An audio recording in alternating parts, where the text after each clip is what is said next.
Hi மக்களே, அஸ்ஸலாமு அலைக்கும். இன்னைக்கு வீடியோல 4 டிசைன் மிடில் ஹேர் பார்க்கலாமா?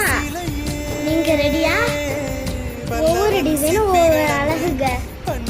உங்களுக்கு என்னென்ன டிசைன் வேணும்னு ஜஸ்ட் ஸ்கிரீன்ஷாட் பண்ணுங்க. ஸ்கிரீன்ல இருக்கிற நம்பருக்கு வாட்ஸ்அப் பண்ணுங்க. உங்களோட அட்ரஸ் பிளேஸ் பண்ணிக்கோங்க. இன்னும் நிறைய கலெக்ஷன் இருக்குது. நம்ம பேஜை மறக்காம ஃபாலோ பண்ணுங்க. உங்களோட ஃப்ரெண்ட்ஸுக்கு ஃபேமிலிக்கு ஷேர் பண்ண மறந்துடாதீங்க. நான் பேசுறது பிடிச்சிருந்துச்சுன்னா ஒரு லைக் கொடுத்துட்டு போயிடுங்க. இன்ஷா அல்லாஹ் நாளைக்கு வேற ஒரு வீடியோல உங்களை மீட் பண்ண வரேன். பாய் காய்ஸ், அஸ்ஸலாமு அலைக்கும்.